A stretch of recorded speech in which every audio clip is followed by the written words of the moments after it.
Bom, vamos direto ao ponto. Boas-vindas a essa análise onde a gente vai investigar a fundo o legado ambíguo, fascinante e cheio de contradições dos monarcas mais famosos do antigo Israel.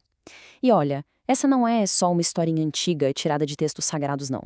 É literalmente um estudo de caso atemporal sobre liderança, ambição sem limites e o custo pesadíssimo do poder absoluto. Tem uma situação genial aqui que diz: quando o trono se torna maior que o altar, a estrutura desaba. E, sinceramente, isso resume perfeitamente a nossa tese principal hoje. A mesmíssima liderança que construiu aquela era de ouro magnífica do Reino de Israel também lançou as bases trágicas para a destruição de tudo. É um paradoxo e tanto ver como um sucesso externo colossal mascarava uma corrosão interna irreversível. Parte 1. O auge da monarquia. Começando com Davi, o rei unificador. Para a gente entender como Israel passou de um grupo de tribos fragmentadas e caóticas para uma potência supercentralizada, a história começa com um herói bem improvável.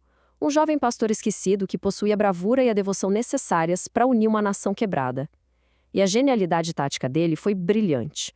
Ao conquistar Jerusalém, ele criou uma capital política e espiritual totalmente neutra, para amarrar todas aquelas facções juntas. Foi a grande sacada para estabilizar a coroa. Mas aí a gente entra na parte 2, as sombras do poder. Porque é agora que as rachaduras começam a aparecer nas fundações, sabe? A gente precisa dar uma olhada nos acordos éticos terríveis que Davi fez. As falhas morais profundas dele não ficaram só no campo pessoal da consciência.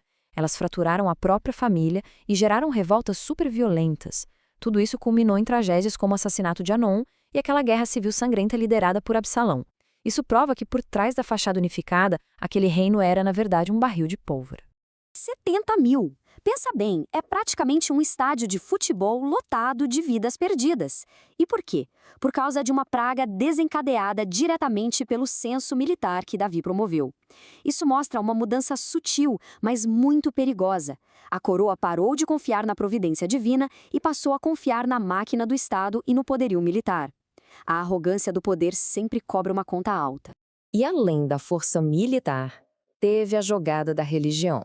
Ao centralizar a adoração, trazendo a Arca da Aliança exclusivamente para a capital e sacralizando a própria dinastia, Davi, mesmo que sem querer, transformou a fé em uma ferramenta de poder político. A religião passou a servir diretamente aos interesses do trono. O que nos leva a Salomão: sabedoria e riqueza. Vamos dar uma olhada em como as coisas escalaram com o sucessor de Davi. O nome de Salomão significa paz, e ele é super famoso por ter uma sabedoria divina e trazer uma prosperidade sem precedentes, certo? Mas o começo do reinado dele conta uma história bem mais sombria. Para consolidar o controle absoluto, ele foi implacável. Eliminou violentamente a velha guarda e antigos rivais num verdadeiro piscar de olhos, garantindo um modelo de poder total. E claro, a vitrine máxima desse poder inquestionável foi a construção do templo. 7 anos de obras ininterruptas usando toneladas de ouro, prata e a mais nobre madeira importada do Líbano. Foi o pico absoluto do esplendor de Israel realizando finalmente o grande sonho de seu pai. Mas a grande pergunta da nossa análise: o preço do império. A que custo esse império magnífico se sustentava? 30 mil. Para dar conta de ambições arquitetônicas desse tamanho, Salomão recrutou à força 30 mil israelitas para trabalharem em regimes rotativos pesadíssimos.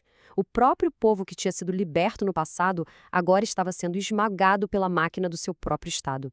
E se isso parece ruim, olha esse dado gigantesco: 150 mil. 150 mil estrangeiros que moravam em Israel foram brutalmente forçados à servidão estatal constante. É uma opressão sistêmica assustadora que ironicamente espelha de forma perfeita a mesma escravidão histórica que a nação de Israel sofreu lá atrás no Egito. O maior símbolo de adoração deles foi erguido em cima de práticas desumanas. Pois é, o contraste aqui grita aos olhos. As antigas leis da Torá tinham regras claríssimas para garantir a humildade dos reis, sem excesso de cavalos de guerra, sem acumular riquezas gigantescas e, definitivamente, sem multiplicar esposas. E o que Salomão faz? Importa carruagens egípcias, arrecada cerca de 20 toneladas de ouro por ano e, bom, 700 esposas estrangeiras. Passou muito, mas muito longe de qualquer moderação. E não era só uma questão matrimonial, viu? Eram 700 princesas atuando basicamente como embaixadoras dos seus próprios deuses.